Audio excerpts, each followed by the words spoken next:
estamos aqui na casa dele, né? Vamos curvar nossa cabeça, vamos orar ao Senhor nesse momento. Pai, obrigado, Senhor, por estar mais uma vez, Senhor, na tua casa, Senhor. Obrigado, Pai, por tua graça, por tua bondade, Senhor. Obrigado, Senhor, por mais de vida, Pai, que o Senhor nos concedeu, Senhor. Muito obrigado, Senhor, pela tua graça, Senhor. Obrigado pela tua bondade, Senhor. Obrigado, Senhor, por estarmos mais uma vez, Senhor, na tua casa, Senhor. Reunidos em teu nome, Senhor. Abençoa, Pai, cada irmão, cada irmã, cada família aqui, Senhor. Que você seja abençoando as crianças, jovens, adolescentes, Senhor. Eu entrego o Senhor até altar, Pai. Em nome de Jesus, abençoa, Pai. Pai, pede perdão, Pai, por todos os meus pecados, por minhas falhas, Pai. Me perdoa, Senhor. Eu entrego, Senhor, em toda a tua igreja, Pai, até altar, Pai. Muito obrigado por tudo, Senhor. Obrigado, Senhor, pela tua bondade, Senhor. Em nome de Jesus, amém. Vamos abrir mais Salmos 91 para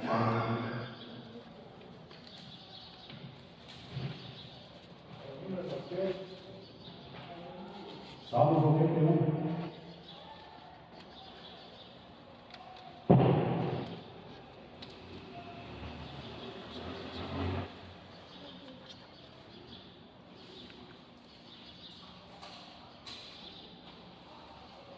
Amém? Sabe?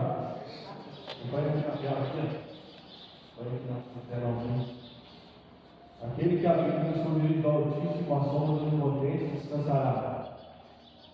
Igreja. Direi do Senhor, Ele é o meu Deus, o meu refúgio, minha fortaleza, ninguém me confiarei.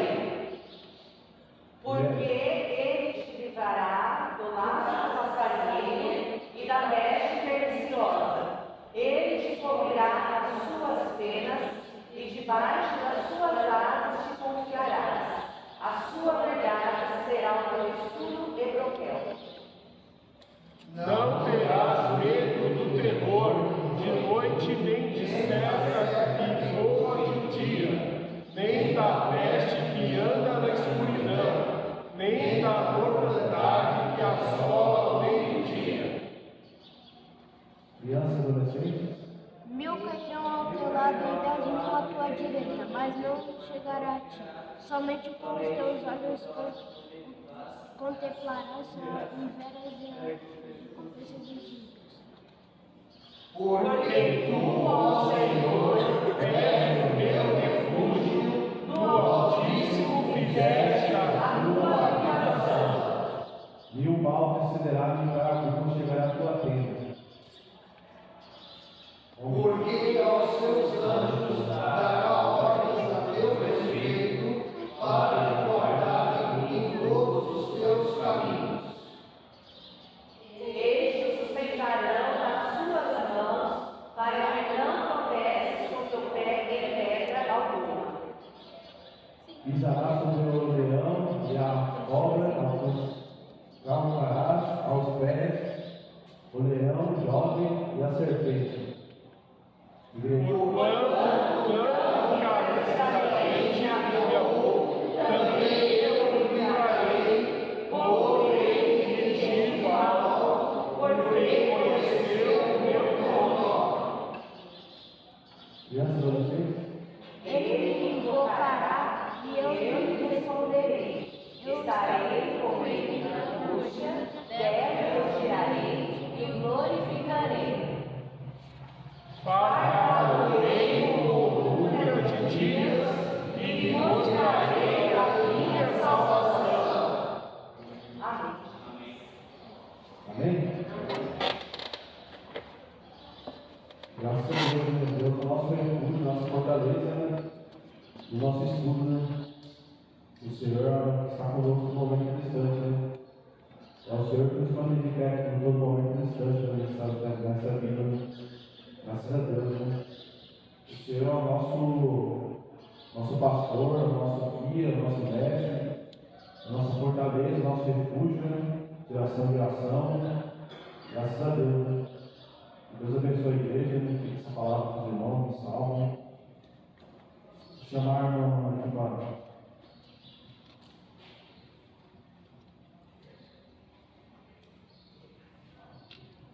Graça e paz, igreja. Como a gente falou desde o domingo passado, nós estamos na campanha de missões nacionais, né? E eu vou estar passando o vídeo agora e gostaria que os irmãos prestassem bem atenção, tá bom? Presta atenção que é muito importante o que esse autor ele está falando, tá? E aí a gente vai conversar um pouquinho depois.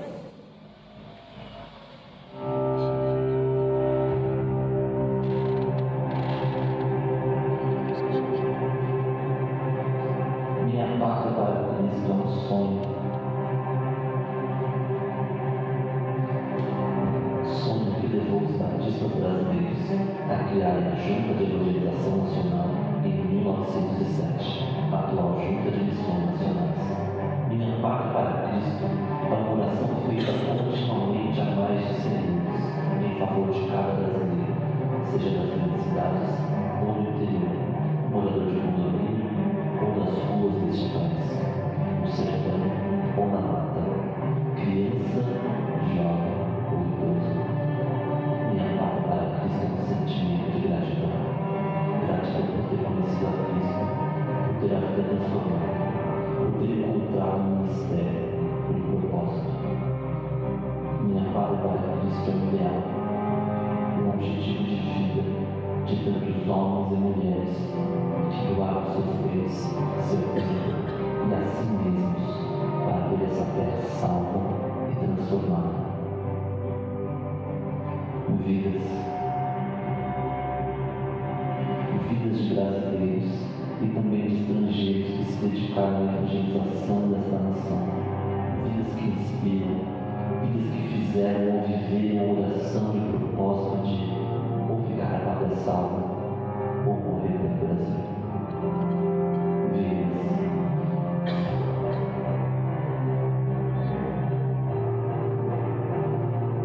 Quantas pessoas você viu?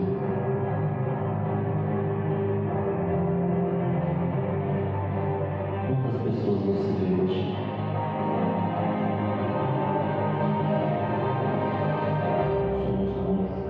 Somos milhares e milhares de pequenos céus, centenas de missionários e parceiros, vivendo nos mais diferentes contextos.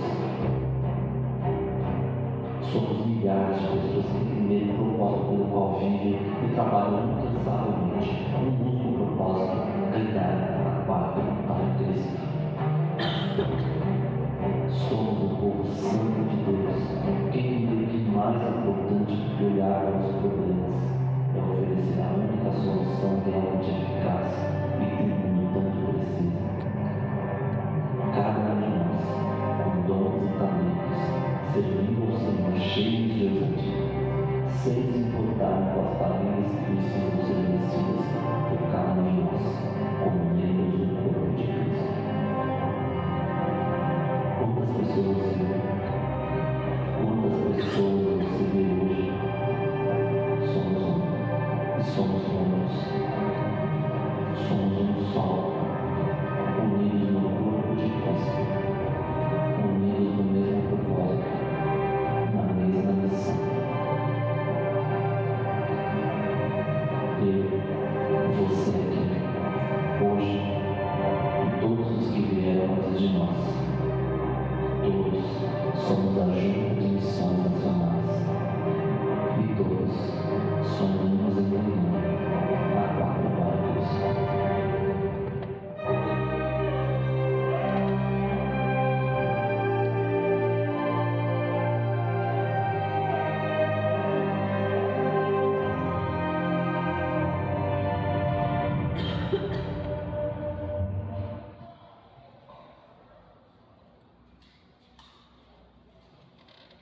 Irmãos, o tema desse ano da Junta de Missões Nacionais é Minha Pátria para Cristo.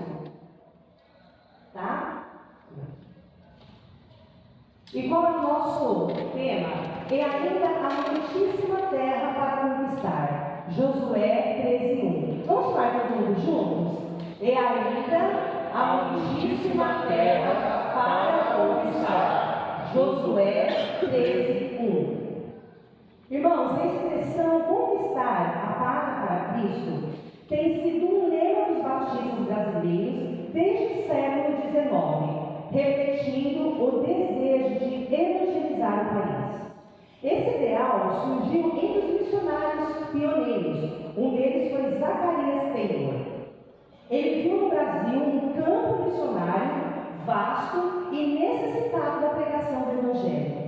A fundação da Convenção Batista Brasileira e a Junta de Missões Nacionais, em 1907, foi um marco fundamental para unir os esforços e organizar a evangelização no território nacional.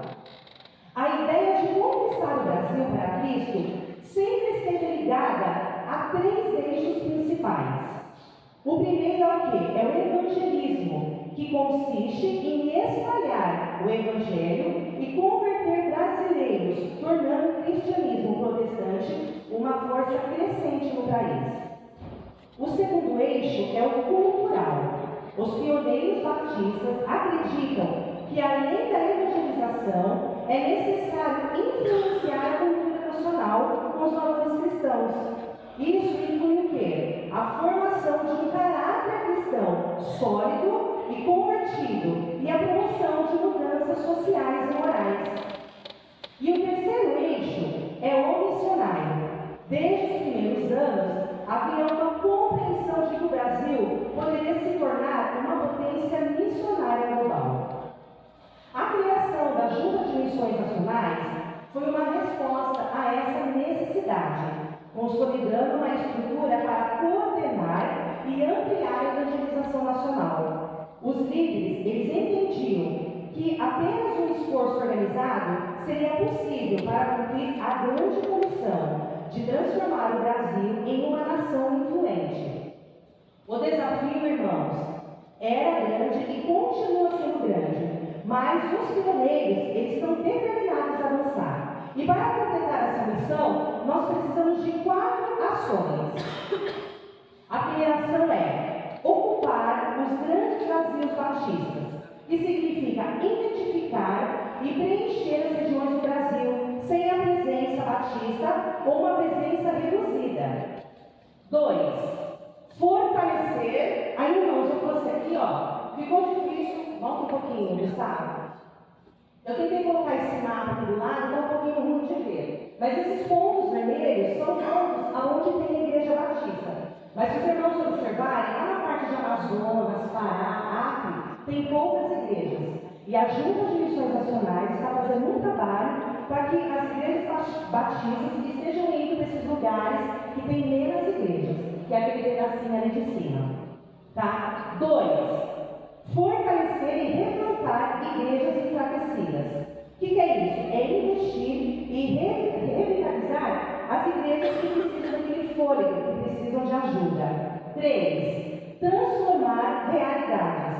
É capacitar os discípulos e igrejas para influenciar suas comunidades com valores para o reino. E o 4. Alcançar os grupos menos alcançados. É priorizar a evangelização dos menos evangelizados, cumprindo a missão de levar Cristo a todos. Resumo, meus irmãos, conquistar a pátria para Cristo significa evangelizar amplamente, transformar culturalmente a sociedade para que o Brasil seja um polo de missão global. Essa ideia foi estabelecida pelos pioneiros batistas. Permanece um chamado relevante para cada batista na atualidade, nos desafiando a continuar a missão de espalhar o Evangelho e fortalecer a igreja no país. Irmãos, esse trabalho é nosso. Os missionários estão lá. Nós precisamos contribuir. Nós precisamos orar. Irmãos, a igreja precisa ter visão missionária. E não precisa ir no Acre, não precisa ir no Amazonas. O nosso trabalho missionário é aqui. É aqui no Rio Comprido. E uma igreja, irmãos, que não tem missão, é uma igreja morta. Então a gente precisa despertar, tá? Para ganhar pessoas a Cristo. Jesus está às portas. E para nós, como é um privilégio ter Jesus, a gente precisa passar isso para aquelas pessoas que não têm essa oportunidade. Então, irmãos, orem por missões, falem de Jesus, ofertem. As ofertas que serão doadas estará indo para a Junta de Missões, onde eles vão estar fazendo, irmãos, esse trabalho. suprindo as necessidades das igrejas, fortalecendo aquelas que estão fracas, abrindo novas igrejas, então nós precisamos orar. Então, irmãos, missões é o ano todo, mas esse mês a gente vai estar trabalhando com missões nacionais e todo domingo a gente vai estar falando um pouquinho sobre eles. Amém? Vamos pedir que a igreja se levante, vamos continuar adorando ao Senhor, depois a gente vai estar orando por missões. Nós estaremos então entoando o hino, olhando para Cristo.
temos que começar, como igreja, a olhar para Cristo, e olhando para Cristo fica impossível a gente não olhar que tem pessoas morrendo sem Cristo. Então nós precisamos nos decidir que lado que nós estamos. Nós estamos olhando para Cristo, nós precisamos levar Cristo para aqueles que ainda não têm. E é por isso que nós estamos em missões. Muitas vezes quando nós falamos de missões, nós olhamos para fora, pensamos em países que ainda não conheceram a Cristo. Muitas vezes, dentro do nosso Brasil, tem muita gente ainda para ser alcançada. E que a gente possa andar, que a gente possa se dedicar, que a gente possa ofertar quando possível, e que a gente tenha um coração disposto a fazer isso, a levar Cristo. Porque nós cremos que o nosso Deus, Ele transforma vidas, Ele muda vidas. É por isso que nós vamos continuar louvando, adorando o nosso Deus, reconhecendo e engrandecendo o santo nome dEle. Amém?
prazer tão gostoso. Os irmãos também sentem essa alegria?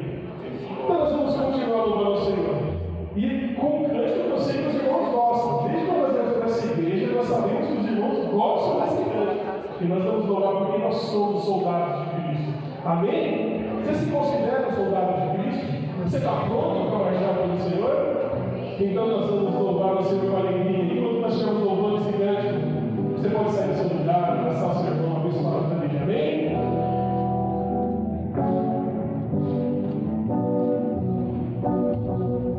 Pelo Senhor, marchamos em seu exército,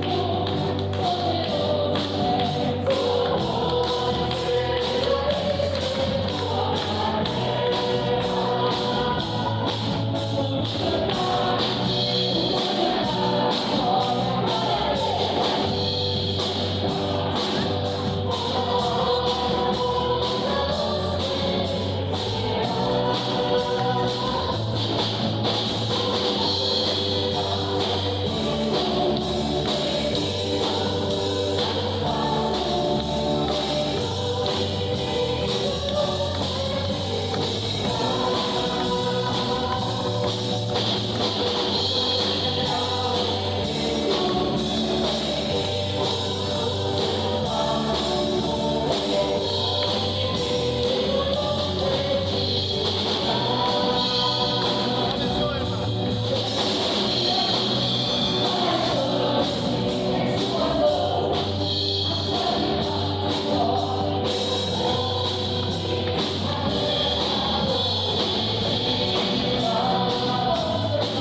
Vamos continuar louvando o Senhor, meus irmãos, e lembrando que nós vemos a glória do Senhor aqui nessa noite, amém?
Meus irmãos, para a gente encerrar esse momento gostoso de adoração, de louvor, de entrega ao Senhor, nós vamos estar finalizando com esse cântico que nos lembra.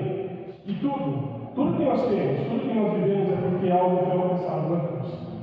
E se não fosse o grito dado lá, talvez nós nem estivéssemos aqui hoje.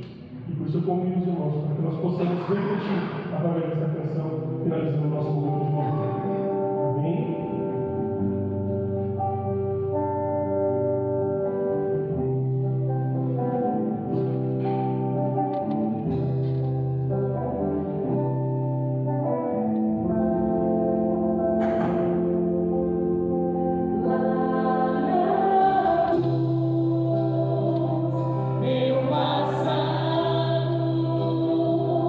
Minhas dores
Todos nós pecamos e não tínhamos mais jeito, estávamos condenados à morte. Mas, através do teu Filho Jesus, enviado para morrer nos nossos lugares, o lugar que era meu, ali na cruz, que hoje nós temos condições de podermos viver a vida que era a vida de Cristo. Pai amado, trabalha nos nossos corações, para que nós possamos a cada dia nos entregar diante do Senhor, para que nós possamos, Pai, amar o Senhor como o Senhor merece ser amado. Trabalha nos nossos corações para isso, Pai. Obrigado, Senhor, pelo sacrifício feito na cruz. Senhor amado, continua, Pai, falando conosco. Continua usando os teus servos para falar conosco. Obrigado, Pai, por essa igreja. Obrigado pela vida dos meus irmãos. E eu te louvo, Pai, por tudo aquilo que o Senhor tem feito. Pedimos, continua conosco nessa vida. Continua falando aos nossos corações, de forma que possamos ter uma mudança de acordo com aquilo que o Senhor tem planejado para as nossas vidas. Senhor amado, seja conosco nessa noite. É o que nós pedimos no nome sagrado do Filho de Jesus. Amém. Os irmãos podem se sentar. Pastor.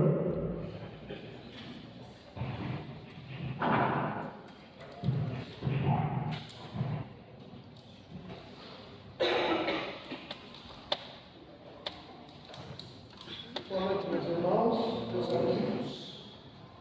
É um prazer estar aqui com os irmãos de verdade. Alguns que não tinham tempo, que nem a Marta, né? Antes de eu convidá-los à oração aqui à frente, abram por favor em 1 de João, capítulo 5.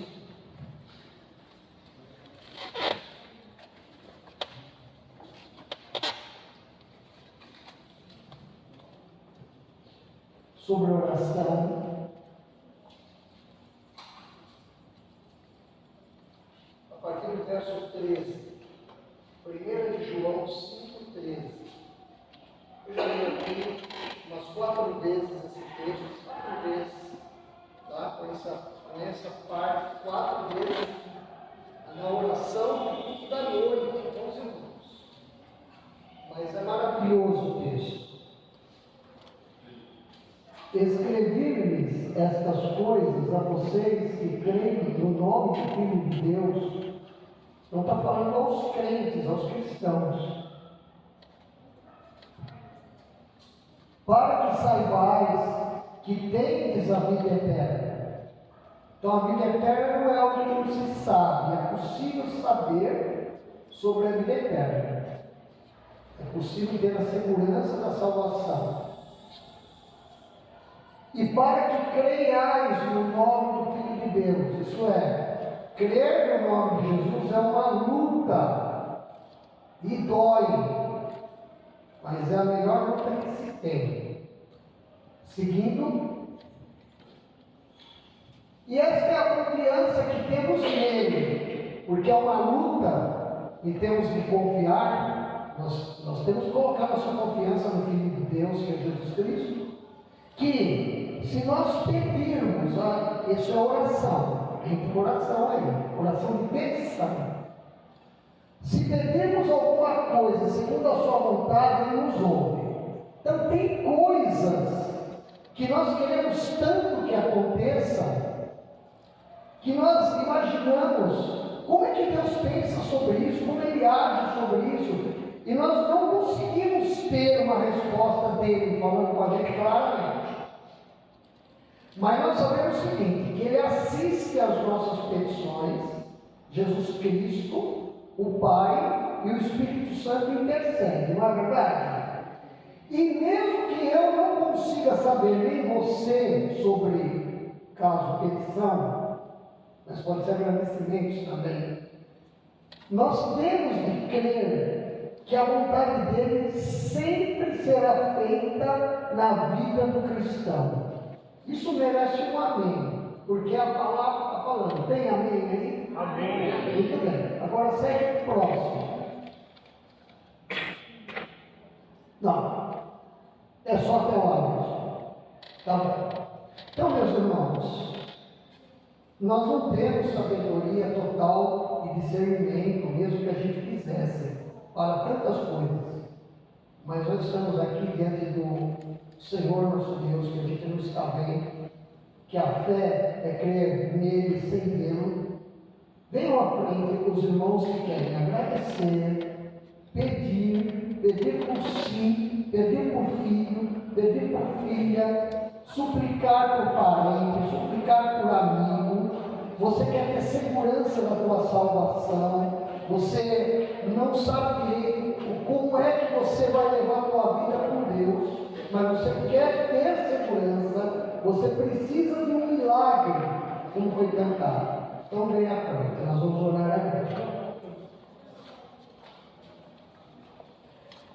Há alguém aqui, nós sabemos da Evelyn, né? Mas há alguém aqui que vai passar por cirurgia essa semana, esses tempos, alguém que vai passar por cirurgia? Não? Então vamos orar.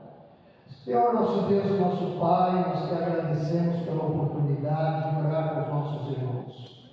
Agradecemos, ó Pai, pela palavra de Cristo, que é explicada na Bíblia, Senhor, na Bíblia. Nós louvamos o Teu nome pela fórmula que explica tão bem, tão claro, que a oração, Senhor, é a comunicação direta contigo e que precisamos crer na Tua vontade. No Teu reino, Senhor, não há exigências para contigo, há petições. Se pedirmos alguma coisa segundo a Tua vontade, o Senhor faz. Por isso, Senhor, nós continuamos a pedir pela Evelyn, Senhor, nossa irmãzinha, em nome de Jesus, cuidando, Senhor, de todo o tempo dela, ao Senhor, do irmão Reis, da irmã Karina, da Ela, em nome de Jesus, Senhor. Nós queremos colocar, Senhor, a vida da Letícia, nossa irmã, sua mãe, sua filha Emanuela, em nome de Jesus. Colocamos, ó Pai, a família do irmão Elvis, toda ela, e o trabalho deles, ó Pai, a vida profissional deles, e a vida deles de administração dessa congregação. Continua abençoando os teus servos, ó Pai, que eles tenham respeito de nós, que eles tenham consideração, apoio, e agradecemos porque eles continuam. E pedimos que eles continuem te servindo. Pelo nosso irmão Jorge, a segurança plena, Senhor, da salvação. E pela sua saúde. Pela irmã Nilma e sua família, Senhor. Nós pedimos ao Senhor que o Senhor cuide deles, ó Pai. Para que novos horizontes possam se abrir. Colocando a vida do irmão Imael, Senhor, nosso companheiro de luta aqui na igreja. Pai, cuida do teu servo, Senhor, e da sua família. Também da Marta, Senhor, para que fique muito claro na mente dela e no seu coração a glória que é Jesus Cristo, Pai. Guarda quando ela estiver trabalhando naquelas casas. Livra, Senhor, se for da tua vontade, livra do maligno, Senhor, do mal, de quedas. Nós sabemos que é, Senhor, que o Senhor pode cuidar. Ó Pai, nós pedimos, ó Deus, pelo Elton e sua família. O Senhor guarda essa família, Senhor, que eles mergulhem na fé em Jesus Cristo de todo o coração. Ó Pai querido, guarda-os nos seus trabalhos, assim como o irmão Walter também, Senhor, em especial, já oramos, mas eu peço que o Senhor o guarde nas idas e nas vindas do seu trabalho, Senhor. Em nome de Jesus, irmão Odisseio, irmão Fábio e a sua família, o Christopher aqui, Senhora Fabrina, ó Senhor, e a Laura, põe as tuas mãos poderosas sobre eles, ó Pai, e venha cuidar, Senhor, desse motivo que eles vêm à frente, Senhor. O Senhor sabe, faz a tua bendita vontade, Senhor. Também, Senhor, pela Patrícia, Senhor, nós pedimos, ó Senhor, que o Senhor cuide dela, de sua mãe, de sua filha, em nome de Jesus. Ó Pai, dá segurança, Senhor, para elas, ó Senhor, dessa vida, Senhor, porque essa vida realmente é difícil, mas com o Senhor, ó Deus, tudo vai bem. Dá visão, Senhor, que mesmo na luta, Senhor, tudo vai bem com Jesus nesse barco, ó Deus. Também pedimos pelo irmão Wilmer e sua esposa, irmã Virgínia, seus filhos, seus netos, guarda-os, Senhor, cuida deles, dá a eles humildade na vida cristã e cuida, Senhor, para que eles tenham alegria, Senhor, na evangelização, nas orações, em e tudo mais. E também pelo Daniel e a Carol, nós agradecemos por eles aqui, Senhor, pelo mocinho que toca aqui na bateria. Qual é o teu nome? O Lucas. Cuida, Senhor, para que o Lucas seja humilde na tua presença, para que ele te ame de todo o coração. Cuida dessa família, Senhor. Nós entrego a minha família, o meu filho, Senhor. Entrego a minha vida a Ti, Senhor. O meu pastorado aqui. Colocamos diante de Ti, Senhor, o futuro dessa congregação, Senhor. Colocamos diante de Ti um pastor que mora aqui. Colocamos, Senhor, diante de Ti esta campanha de missões nacionais. Que nós possamos despontar nessa campanha, ó Deus, de uma maneira preciosa diante de Ti, Senhor. Ó Senhor, nós estamos colocando agora nesses minutos esses motivos diante do Senhor, porque o Senhor nos diz que podemos orar. Então nós estamos orando a Ti, Jesus, que oramos em nome de Jesus mesmo. Amém. Deus abençoe, meus irmãos. Pode sentar, meus amigos.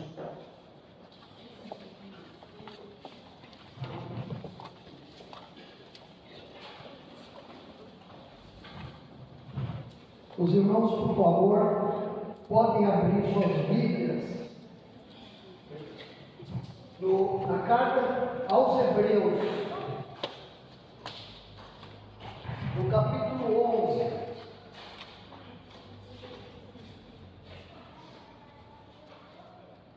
Hebreus 11.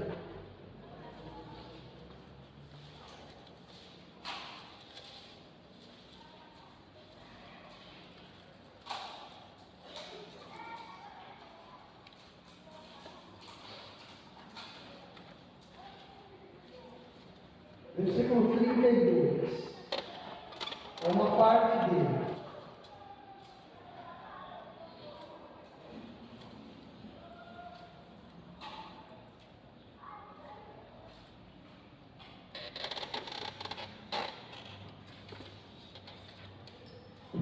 Versículo 32, depois nós voltamos para esse um.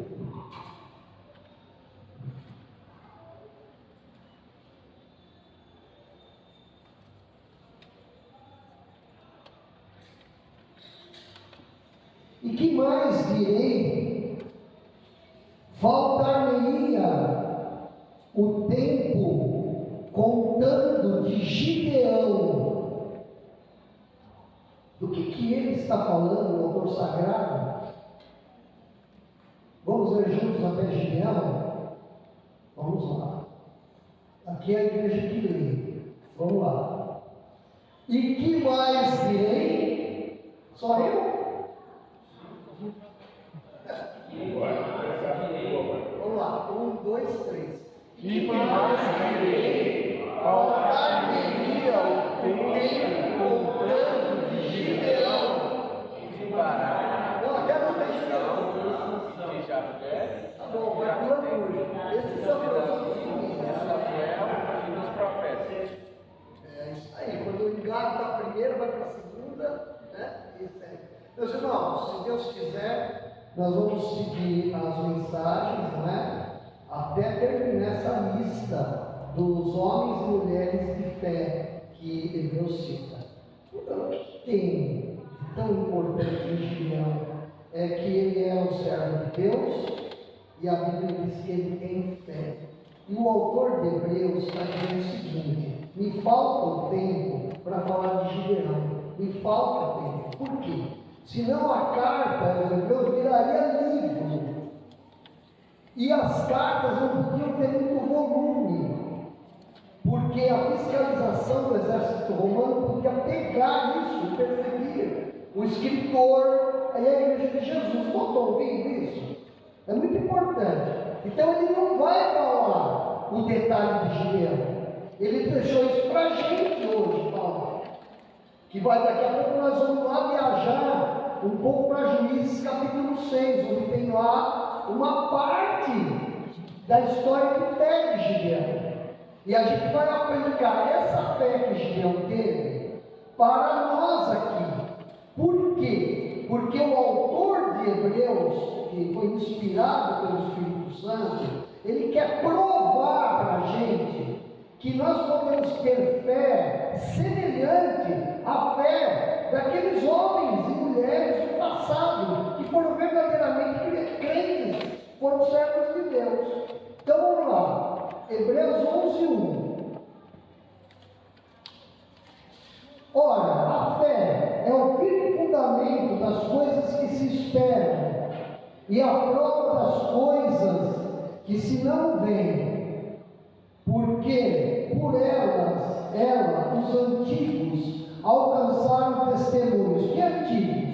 Esses que ele cita na lista, logo adiante, que inclui um juiz, chamado Gideão, era um juiz. Vamos lá. Vamos ler. Pela fé, entendemos que os mundos, pela palavra de Deus, foram criados, de maneira que aquilo que se vê não foi feito do que é aparente. Então, meus irmãos, Abel, Noé, Abraão, Isaac, depois pulando mais adiante, nós temos Raabe, foi a última mensagem pregada, não é? São homens e mulheres de fé que viveram há centenas de anos atrás e que a qualidade da fé foi excelente. Seria como hoje em dia falar assim: qual é a carne bovina, não é para falar, tá? Mais excelente no mundo? Vamos exagerar. Qual seria o pássaro mais lindo do mundo? O automóvel quase que perfeito? Muito bem. Esses homens e essas mulheres citados no Hebreu, que é do Antigo Testamento, eles tiveram a mais excelência possível de fé. Só que o autor de Hebreus está dizendo que por causa de Jesus Cristo e porque o Espírito Santo mora no coração do cristão, nós hoje no século XXI, é século XXI que a gente está mesmo, né? Tá bom. Nós podemos ter essa qualidade de fé. Então, meus irmãos, um problemão, uma situação zona, um alvo gigantesco que eu preciso alcançar, a solução, a base para quem é crente de verdade, é ter fé e colocar essa fé na prática para tratar desse assunto, tratar desse problema.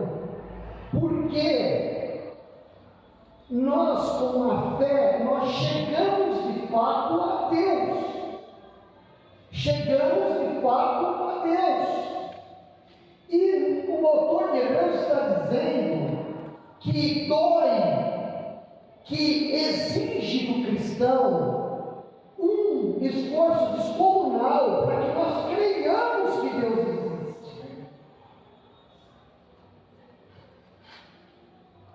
Uma fé é um esforço muito grande, com a ajuda de Deus mesmo assim. Às vezes é suave, né? Que nem de uma criança que crê. Depende da situação, mas de modo geral, exercer fé dói. Se nós exercemos fé, segundo diz aqui em Hebreus, nós podemos ter uma vida de paz aqui na terra, de alegria, não porque imaginamos um Deus, mas porque sem vê-lo, sabemos que há Deus e que Ele cuida. A palavra é galardão, Ele presenteia, Ele não dá no lugar de um peixe, um escorpião, coisa parecida, uma serpente. fará o que é bom. Isso traz paz para nós. Deveria trazer paz. Hoje eu estava conversando com o Reizinho e nós vivemos numa época de ansiedade. Nós somos ansiosos ao máximo. Ansiedade. E isso tem a ver com não exercermos fé. Quando nós dizemos sobre ansiedade na igreja de Jesus, estou falando da igreja de Jesus, nós estamos falando de cristãos, irmãos, que o último recurso que buscam é a palavra de Deus, ao invés de ser a primeira. Vamos tirar a palavra de Deus, porque leitura é uma coisa às vezes chata, mas a última coisa que nós muitas vezes estamos fazendo é crer que Deus existe e que Jesus Cristo está realmente à direita do Pai intercedendo por nós. E nós queremos respostas em que nós podemos tocar nas coisas, precisamos ver as coisas. Eu estou falando de mim e de você, não estou falando de vocês só, ou mostrando para você isso. E nós buscamos um toque, nós buscamos a psicologia, que precisa ir no seu lugar. Então, quando nós estamos estressados, quando nós estamos ansiosos, quando estamos tristes, nós ouvimos até dos pastores: eu vou te dar agora aqui um cartão e você vai procurar a psicóloga tal, ou psicólogo tal. A pessoa fala assim: não, eu realmente quero um psicólogo, eu não quero conversar com o senhor agora. O senhor conhece alguém que preste? Eu conheço, então vai lá. Mas não, meus irmãos, nós estamos diante de um texto que ele está dizendo que a gente ou vive pela fé, ou não tem negócio com Jesus. Ou nós ficamos firmes na fé e seguimos confiando em Jesus, porque nesta vida nós vamos ter muita luta, e temos muitos invernos e poucos verões, então nós temos que nos preparar. E eu não estou aqui sendo um pessimista, porque se você ler a Bíblia, mas quem está acompanhando a leitura da Bíblia, eu sou Daniel, entendeu? Vocês podem perceber que o nosso profeta Ezequiel, ele recebeu um mandado de Deus, em que ele teve que fazer um pão, que tinha que ser assado no meio da rua, lá na Babilônia. E a lenha, sabe o que era? Fezes de animais. Para ele mostrar como que Deus estava sendo ofendido e sendo tratado pelo povo como queimando um sacrifício de fezes de animais. E Deus falou: você vai ser o meu exemplo, o meu amado. Ele era chamado também de filho do homem. Ele é o único profeta no Antigo Testamento que é chamado filho do homem. O outro título é Jesus que deu para si. Então, foi o ministério dele e outras coisas mais. Nós vimos nas leituras de Ezequiel. Agora, meus irmãos, vamos abrir em Juízes, capítulo 17, versículo 6.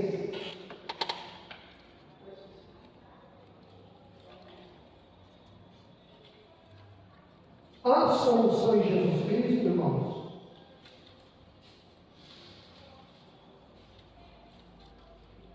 Há solução, é uma pergunta, em Jesus Cristo? Há. Sim, desde que nós exerçamos em primeiro lugar o quê? A fé. Aí sim, exercendo a fé, você vai procurar recursos da ciência, mas com base na fé. Juízes capítulo 21, versículo 25.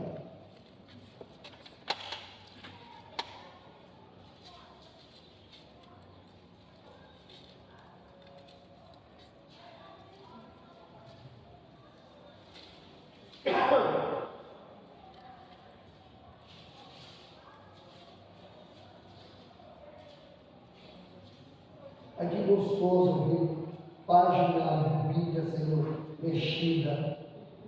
Então, isso é bom, é gostoso. O Maurinho que está em inscrição. A gente pagou a competência. Olha lá, meus irmãos.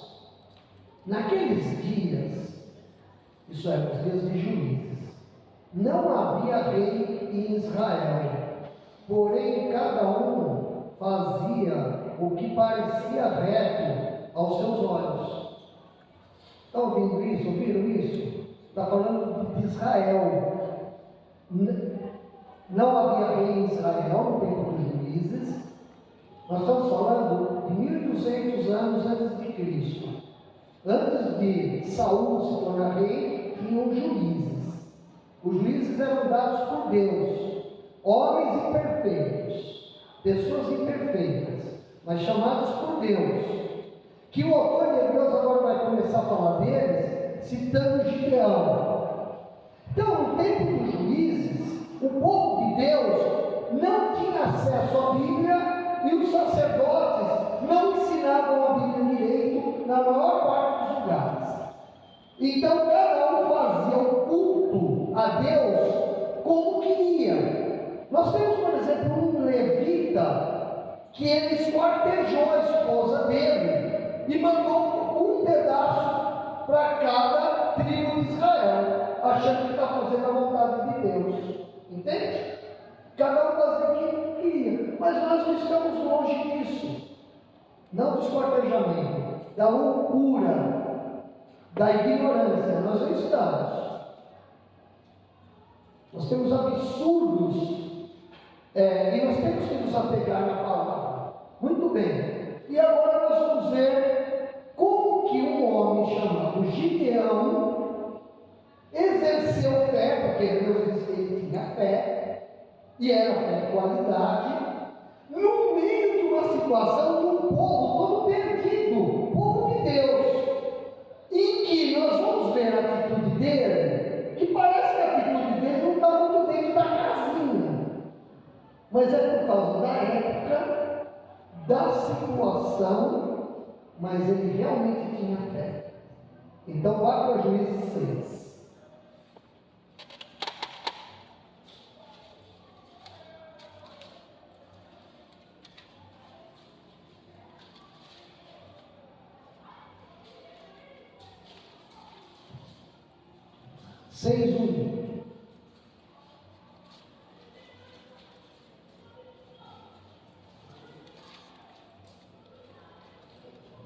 Seis, 1.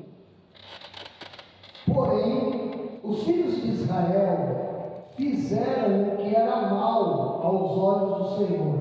Está falando aqui de crentes. Crentes e incrédulos no meio, mas era considerado ainda nessa época povo de Deus. A igreja ainda não existia.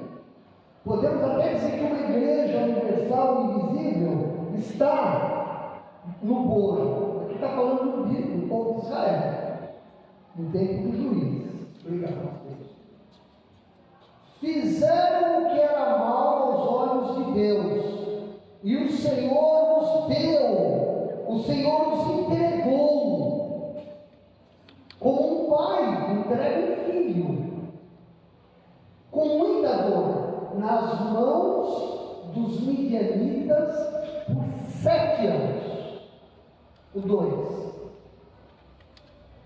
E prevalecendo a mão dos midianitas sobre Israel, fizeram os filhos de Israel para si, por causa dos midianitas, as covas que estão nos montes, as cavernas e as fortificações. O que aconteceu com o povo de Deus? O povo de Deus tinha Deus, sabia que Deus existia, tinha uma parte da Bíblia já escrita, completa, pelo menos a Torá, o Antigo Testamento, Gênesis, Êxodo, Levítico, Números, Deuteronômio e mais umas partes adiante tinham cânticos espirituais, mas o povo de Deus, eles estavam cada vez mais se envolvendo com idolatria. A idolatria não é uma coisa para alguns beatos. Ah, a pessoa tem, eu acho que aquele menino tem um jeito para ser um crente. Não existe isso, não é? Um bandido do lado de Jesus se tornou um crente. Então não existe isso. O povo de Israel aprontava de escondido. Aonde? Tinha um vale chamado Inom, sacrificava-se crianças a Baal queimadas. Árvores, que nem esses aqui, ó, até maiores que o eucalipto, eram feitos tipo de macumba, despacho embaixo deles. De quem? O povo de Deus. A ciência de Deus foi tão grande, mas chegou um limite. E o limite chegou, e Deus colocou uma punição para o povo que ele amava. Ele não queria fazer isso.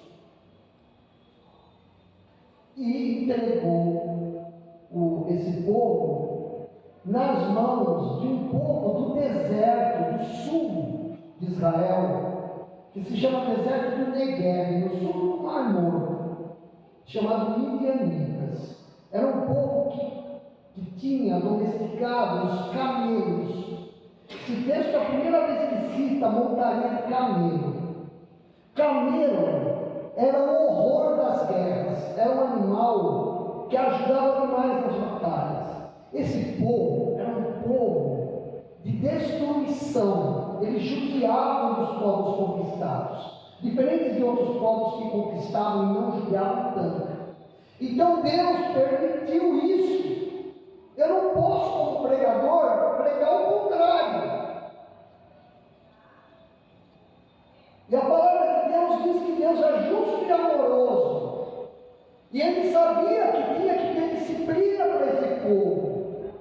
Porque Hebreus mesmo diz o seguinte: a disciplina para a nossa vida vem para nós, os filhos de Deus, como um meio de nos colocar no prumo, nos colocar no caminho, nos colocar na segurança de Deus para nós, de crermos realmente nele. Então Deus enviou naquela situação esse povo. Só que esse povo, com a permissão de Deus, convidou 2 outros povos bem ruins para ficar com eles e atazanar a vida de Israel. Convidou os amalequitas e os povos do Oriente do deserto, que é onde a Síria é hoje. E sabe o que eles faziam? Eles esperavam o povo de Israel plantar cevada, trigo e aveia. E quando estava chegando a época da colheita, eles põem fogo em tudo. Eles pisoteavam toda a roça deles. Eles faziam isso de propósito. Leia em Juízes isso. Então, essas coisas aconteceram e se tornaram um problema. E o que aconteceu? Deixa eu ver aqui. Versículo 6. Olha lá, meus irmãos. Olha que importante. Olha o que faltava. Olha o que faltava para não ter tido esse povo ali, esses povos. Você quer ler para mim isso aqui? Por favor. Assim, Israel empobreceu muito pela presença dos midianitas. Então os filhos de Israel clamaram ao Senhor. essa palavra não pode ser usada de qualquer jeito, não. Vamos levantar um clamor. É assim, vamos imaginar. Meus irmãos, vamos levantar um clamor. Meus irmãos, não é assim que se fala com Deus. Irmãos, vamos levantar um clamor. Clamor é oração de roubo a Deus. O que acontecia? Quando esse povo ia plantar, cuidar da roça, os midianitas não deixavam no pé uma vaca de Israel, diz o texto. Eu não posso ver porque não tem tempo. Eles não deixavam uma ovelha de pé, um jumento para transporte, eles matavam. Eles estavam ali para fazer unidade com o povo de Israel. Eles não tinham uma razão muito grande para fazer isso. Foi algo que aconteceu para a disciplina do povo. E o que acontecia? Muitas vezes, então, trabalhando no meio do serviço, por exemplo, pisoteando uvas para fazer o vinho, amassando azeitona para produzir o azeite, batendo molhos, feixes de cereal, tinha que abandonar porque os midianitas estavam chegando. E sabe o que o povo tinha que fazer? Porque lá tem muito disso. Se escondiam nas cavernas e nas rochas. Horrível isso. Não dava para terminar nada que começava. Não dava para fazer uma casa direito. Não dava para criar um animal. Não dava para ordenar uma vaca. Se desse, você não sabia quanto tempo. Se o sujeito era marceneiro, carpinteiro, melhor, né? Muitas vezes eles chegavam a camelo e arrebentavam tudo, viravam a tenda dos israelitas de ponta cabeça, e assim era o que acontecia. Por quê? Porque era pior a idolatria que eles tinham até então. Era tão feio aquilo. Aquilo iria levar aquele povo para a morte. Então Deus permite com disciplina para salvar pelo menos a alma desse povo, ainda que o povo sofresse. Isso está bem escrito no Novo Testamento. Então, meus queridos, nessa noite nós temos que valorizar a fé que Deus pôs para você em teu coração e no meu coração, e não abrirmos a guarda. É tudo ou é nada. Você precisa ser feliz e se deleitar e obedecer ao Senhor. Amém, meus irmãos? É preciso fazer isso. Por quê? Porque no tempo dos juízes, o povo crente, cada um achava que podia fazer o que queria. E não podia. Muito bem. Aí o povo clamou. E sabe o que aconteceu? Lá no versículo 7.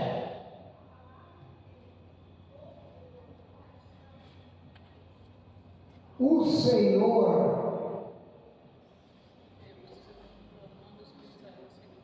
8, desculpa.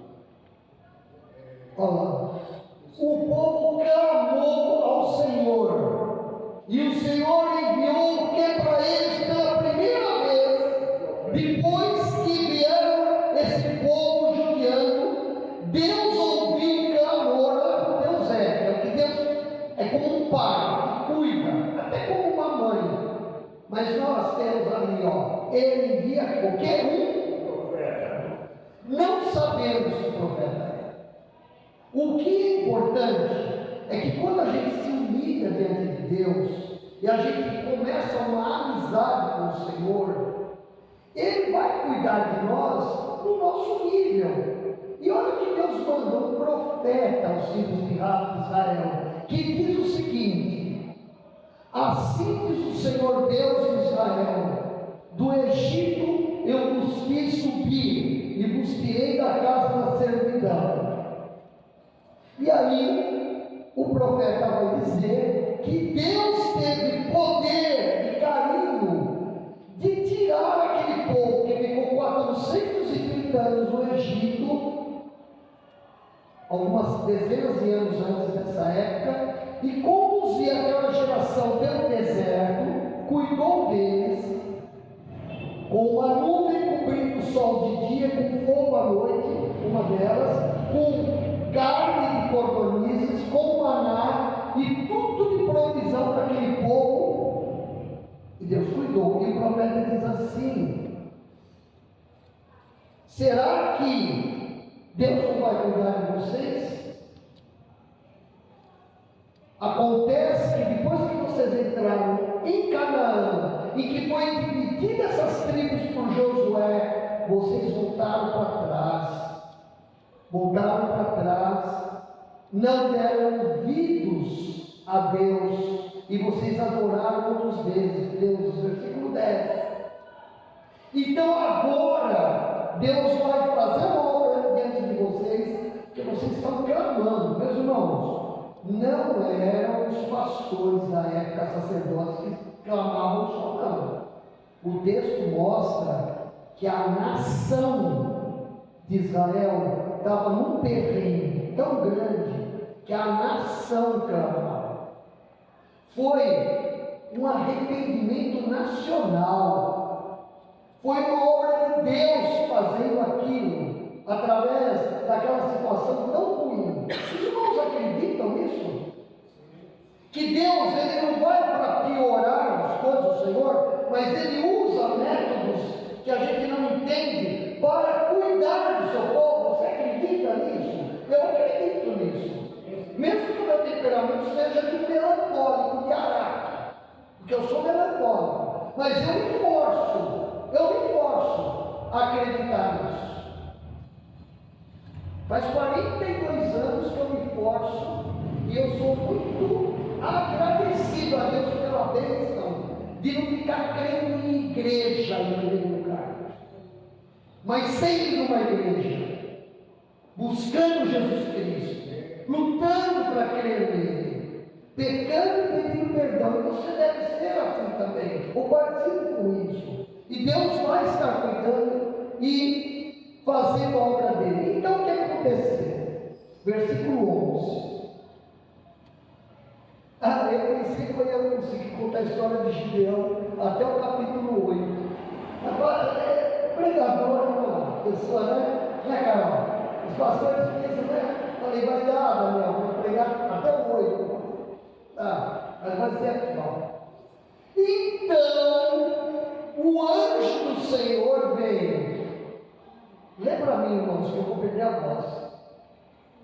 Não, isso aí.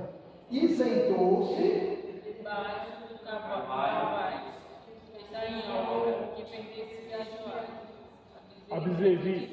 Seu filho estava malhando o trigo. Vamos lá, agora a última parte, juntos. Para e Gideão, seu filho, estava malhando trigo no lagar para salvar os midianitas. Certo, 12. Oi, irmãos.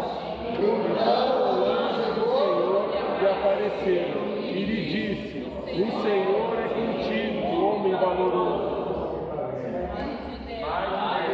Respondeu: ai, Senhor meu, se o Senhor é conosco, porque tudo isto nos sobreveio, e que é feito de todas as suas maravilhas, que nós nos contaram, dizendo: não nos fez o Senhor subir do Egito, porém agora o Senhor nos desamparou. Parou. Né? Muito bem. O anjo do Senhor aparece para Gideão. Ele não tinha tido essa experiência, esse momento antes. Olha só, ele estava com um feixe de trigo, batendo esse feixe de trigo para sair o grão da espiga. Você sabe que o trigo chama espiga também. Não tem milho na Palestina, tá? Quando a Bíblia fala espiga, é de trigo ou de cevada, ou de aveia. Não, trigo ou cevada. Ele estava batendo no lagar, que era um lugar onde se espremia uvas, porque o lagar era um tanque, porque o caldo da uva tem que ficar, e ele ficava meio escondido ali. E os midianitas que ficavam rondando a camelo, eles talvez não vissem ele lá. Ele estava ali escondido. E ele era o servo de Deus. E ele estava fazendo a coisa certa. A Bíblia não diz que ele estava errado. Ele procurou um lugar seguro para pegar grãos, para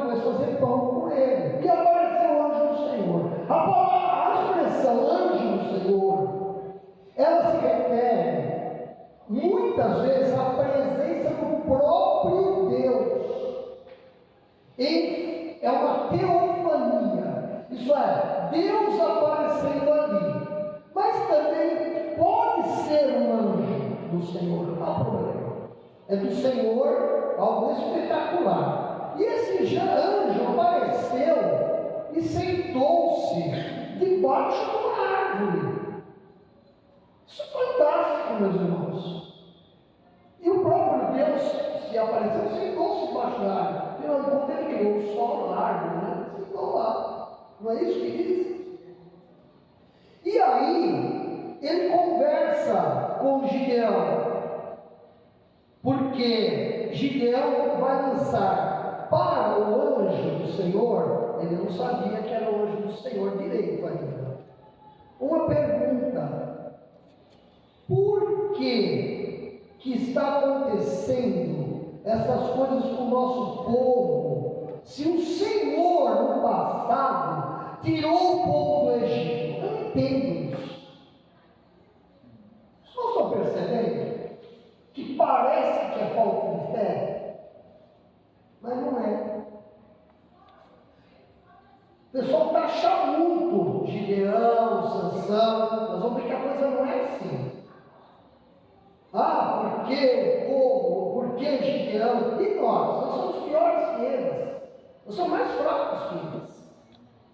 E nós precisamos de Cristo, e hoje nós temos o Espírito Santo. Eles não tinham o Espírito Santo. Gideão, possivelmente, vai ter o Espírito Santo, certamente, para executar o que ele tem que fazer na missão de juiz. Mas ele pergunta. Em outros lugares da Bíblia, uma pergunta menos ácida fez com que Zacarias ficasse mudo. Quando o anjo anunciou que ele seria pai. Como assim? Vai ficar mudo. Outra situação.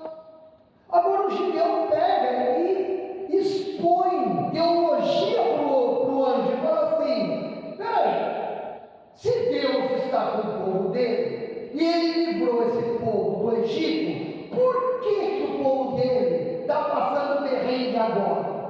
Ele não consegue entender que mesmo com a idolatria ia chegar nesse ponto. Ele está sendo sincero. Sabe por que ele é um homem de fé, meus irmãos? Porque ele não divide a pergunta dele com ídolo. Ele não divide a pergunta dele com homens, com demônios, com médiuns, que nem Saul, que procurava médium. Não, ele não ia debaixo de árvore para fazer despacho em Israel. Não fazia isso. Ele ficou ali e entendeu que aquela conversa seria a respeito de Deus e do seu povo. Ele fica firme ali. Ele ainda não entende tudo. Ele não sabe direito quem está falando com ele. E versículo 14. Eu vou ler. Então o Senhor olhou para ele e disse: vai nesta tua força e livrarás a Israel das mãos dos midianitas, porventura não te enviou? Fantástico, fantástico. Uma vez chegaram para Jesus uns gregos e falaram assim: queremos ver Jesus. Jesus nem responde nada. Está nem bom. Sabe essa passagem? Os gregos chegaram para Jesus. Não era hora de falar com grego nenhum. Ele ia para o Calvário daqui a pouco. O anjo responde para ele, o porquê dele, não responde. Sabe o que o anjo fala? O Senhor fala: agora vai na tua força e livre Israel. E ele, como que ele se porta? Ele não teve a resposta que ele perguntou. Que a gente, normalmente quer ter todas as respostas. Tudo tem que ser matemático. Ele não teve resposta do anjo. Não sabia direito quem era, mas sabia que era de Deus. Vamos ver? Verso 15. Lê para mim, por favor, irmãos. E ele disse: Ai, Senhor meu, com quem livrarei a Israel? Eis que a minha família é a mais pobre em Manassés, e eu o menor na casa de meu pai. Fantástico! Nós achamos que pessoas de fé têm um dom, uma sabedoria, uma força tão grande que eles falam assim: realmente, Deus está me chamando, porque eu sou da família mais rica do Jacareí, de melhor influência na igreja. Lógico que Deus também está me chamando, mas não, ele tem limite na vida dele, ele não é soberbo, porque ele tem fé, meus irmãos. Ele fala assim: mas como que eu vou fazer isso? A minha família é a mais pobre da tribo de Manassés, e eu menor, quer dizer, o lanterninha na casa do meu pai, Joás, 16. E o Senhor lhe disse: porquanto eu hei de ser contigo, tu ferirás aos midianitas como se fossem um só homem. Ele recebe uma incumbência desse porte. Sabe quantos midianitas armados tinham? Sabe quantos soldados tinham?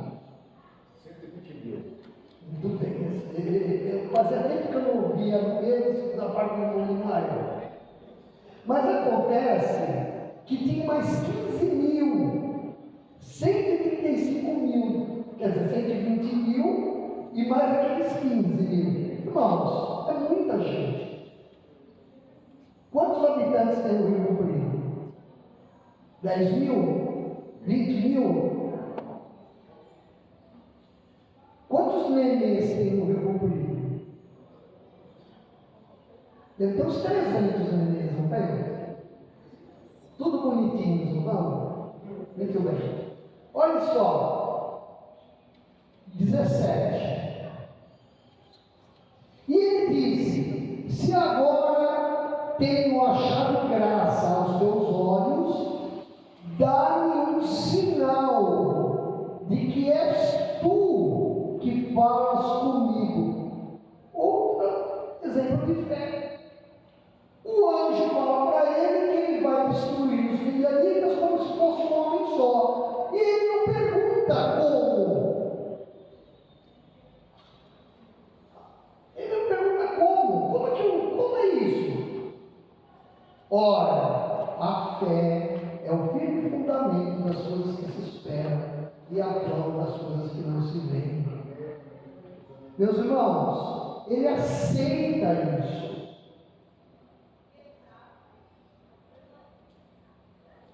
Ele pede um sinal. 18. Rogo-te que daqui não te apartes. Fica aí, homem, até que eu volte e traga o meu presente e o ponha perante ti. E disse, o homem disse, o anjo disse, o Senhor disse: eu esperarei até que voltes, pode ir. Aí sabe o que ele vai fazer? Ele vai fazer uma carne de panela fantástica. A base do cabelo. É fantástica. Com caldo, do jeito que vocês gostam, eu gosto aqui também, né? Os irmãos gostam de fazer. Maravilhosa. Olha lá. Próximo. E entrou o Gideão, preparou um cabrito e pães ázimos de um efa de farinha. Sabe quanto que é um efa? 20 quilos de farinha, para ele levar para aquele homem. Olha só, nós estamos em campanha de missões nacionais, meus irmãos. Eu vou estipular um valor para mim, a parte do meu dízimo. Vai ter que entrar no Reginaldo, a Silvana, a Silvana também, ao dízimo e a oferta aqui. Por quê? Porque eu tenho que fazer esse desafio para mim. Dói, mas é o Senhor, faço. Tá bom? Não é lavagem cerebral. Como dizia minha mãe, não é lavagem cerebral. Não é, não é. Tá? E olha lá, a carne pôs no cesto, vai imaginando, e o caldo pôs numa panela, coisa maravilhosa, e trouxe-lhe até debaixo do carvalho, onde estava lá o homem do Senhor, e lhe ofereceu. Então ele não perguntou como ele ia derrotar os midianitas, ele recebeu aquilo, ele não ficou tristinho, não ficou revoltado, pelo contrário, era um momento que ele entendeu que era espiritual com Deus. Ele vai, sem ter respostas, todas as que ele poderia ter tido, faz uma bela oferta e traz essa oferta para o anjo do Senhor. O próximo. Lê para mim, por favor. Porém, o anjo de Deus lhe disse: toma a carne e os pães asmos e põe-los sobre esta penha e derrama-lhe o caldo. E assim fez. Quem é que pegou a carne? Quem é que pegou o caldo e derrubou em cima da carne, em cima de uma penha, uma rocha grande, talvez reta até? Depois dele cozinhar direitinho, aquele anjo falou: faz isso, segue. E o anjo do Senhor estendeu a ponta do cajado que estava na sua mão. Paremos. Imagine que esse anjo do Senhor fique sentado naquele monte de entulho ali que jogam, né? Que dá para jogar ali, mas jogam. Ali, ó, do lado do eucalipto, tem um anjo do Senhor. Não vai ter, tá? Os anjos a gente não vê, mas vamos dizer aqui. Está ali, aquele anjo. No lugar imundo, no lugar comum. E o homem chamado Gideão entende que Deus está agindo ali, que não precisa ser no templo, não precisa ser no tabernáculo, porque eles estão numa época que o próprio povo está em crise espiritual, que não entende tudo, nem Gideão entende tudo, mas há um momento de Deus sim com ele, e pode haver momentos de Deus sim, entre você e o Senhor, com toda segurança. Já houve e pode ter, e deve continuar a ter. Você precisa investir nisso. Não jogue a tua vida aos crocodilos, por favor. Até os crocodilos foram objeto de idolatria no Egito. Olha lá. Então subiu o fogo da penha, da rocha, e consumiu a carne e os pães ázimos, e o anjo do Senhor desapareceu dos seus olhos. Tem gente que só prega esse versículo. Não prega que nem antes, não fala nada dos midianitas, só conta essa parte. Só essa parte. Né? Quem olha assim pensa, puxa, eles ficaram ser cristão também. Mas não fala, né? Que aconteceu antes e depois, né? Não é o teu terreno que merece, não é? O Senhor está contigo se você confiar no Senhor. Aí, ó, próximo. É o último verso. Então viu Gideão que era o anjo do Senhor. Por que ele viu? Porque desapareceu na frente dele. Ele já tinha percebido isso porque ofereceu a oferta. Se ele tivesse a dúvida espiritual, ele não faria aquela oferta.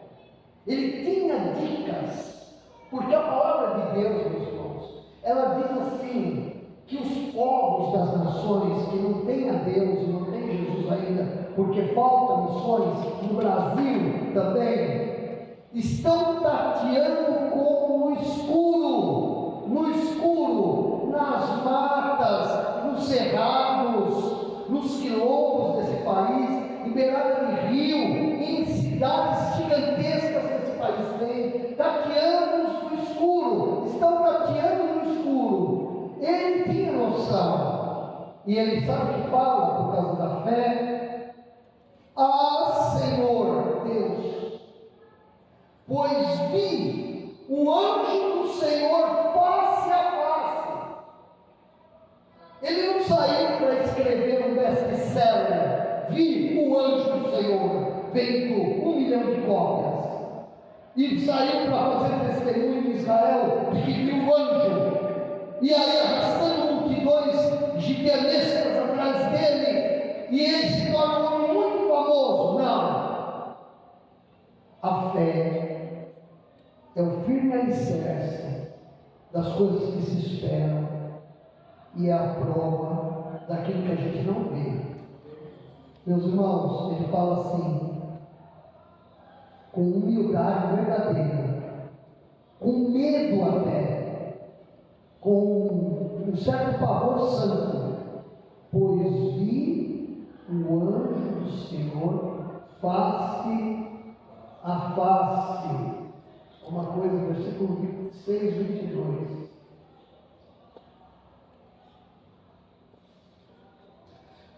Tem mais um versículo, eu menti. Depois a pedreira já na porta. 23. Lê para mim, irmãos. Porém, o Senhor me disse: Pai esteja contigo, não temas, não morrerás. Muito bem. Pavor, meus irmãos, respeito, humilhação verdadeira, positiva diante do Senhor, gera um contato com o Senhor íntimo.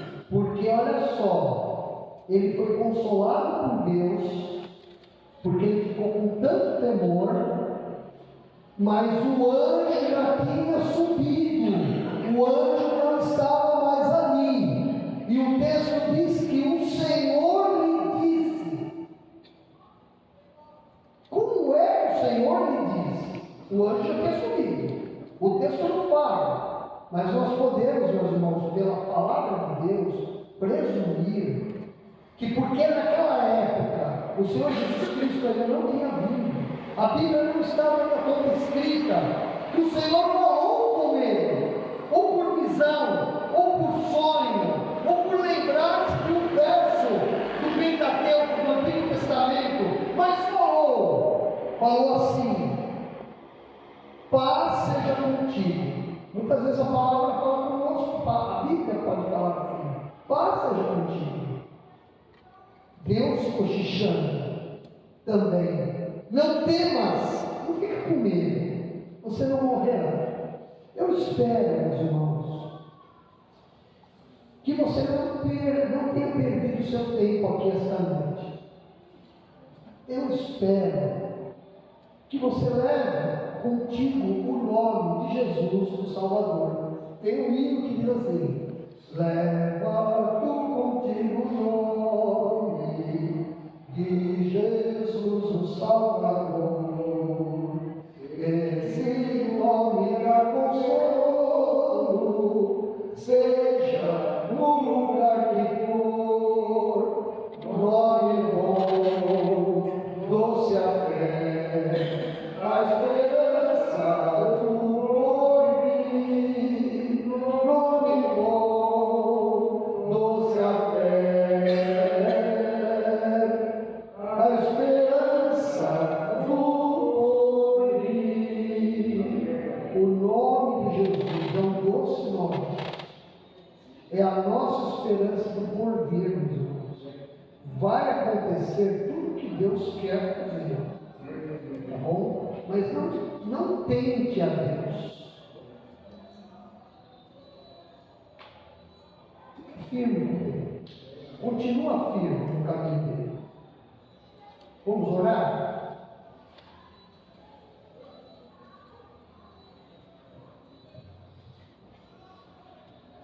Aos irmãos, aos amigos que estão aqui, que querem nesse momento se consagrar diante de Deus, que se há alguém que quer aceitar Jesus como o seu único e suficiente Salvador, que percebe que Ele existe de verdade e quer crer nele, ainda que com luta, você nesse momento pode fazer uma decisão de seguir ao Senhor e de, se você é um cristão, continuar renovando o teu voto e ficar com Ele, em vez de ficar com a idolatria, o teu pecado, o teu mundinho.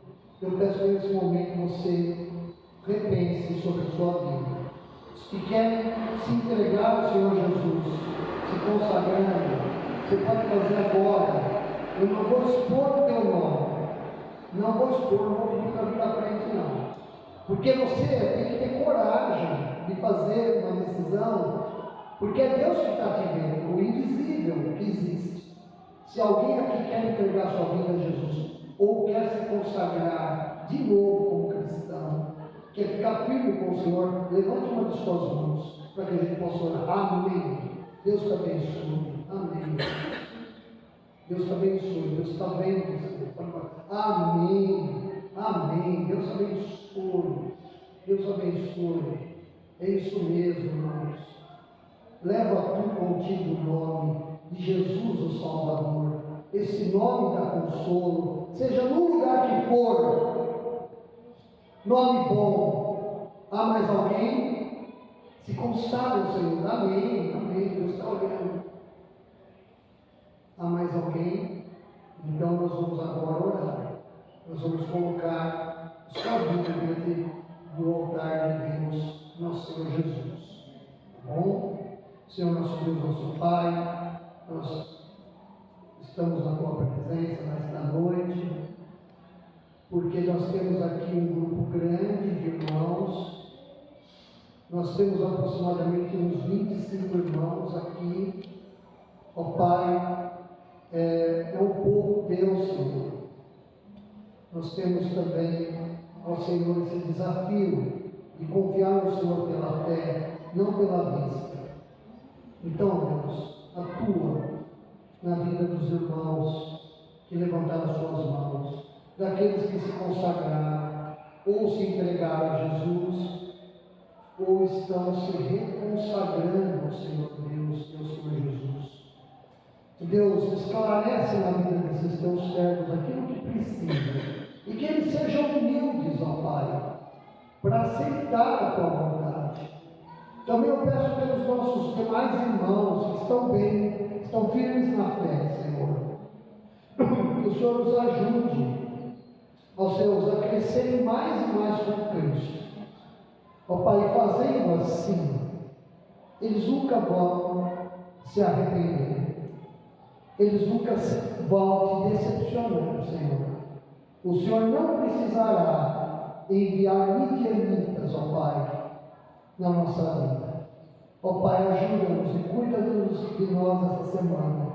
Nós estamos numa época de salvação, Senhor, de consagração.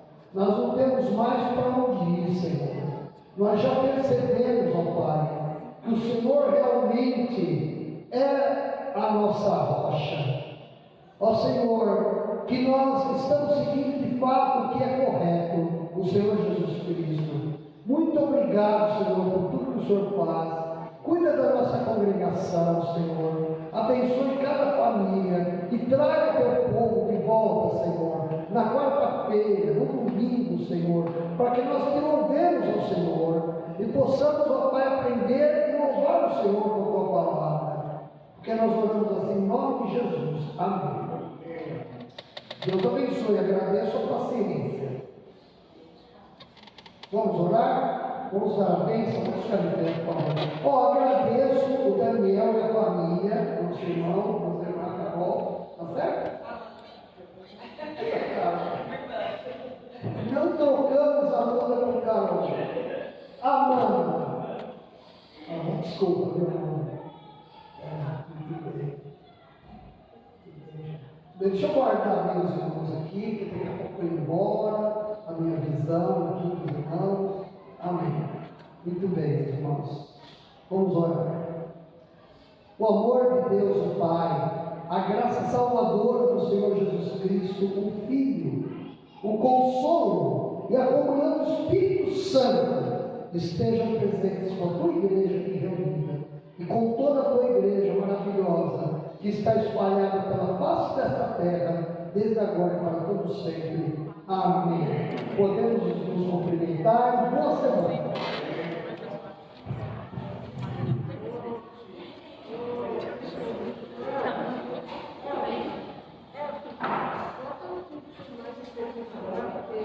Você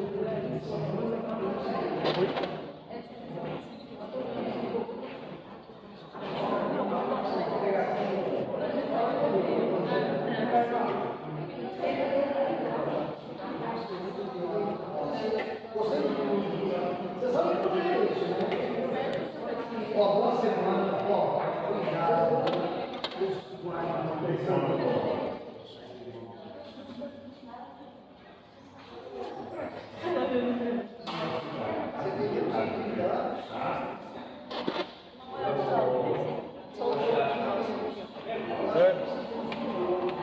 Aí você põe o cachorro.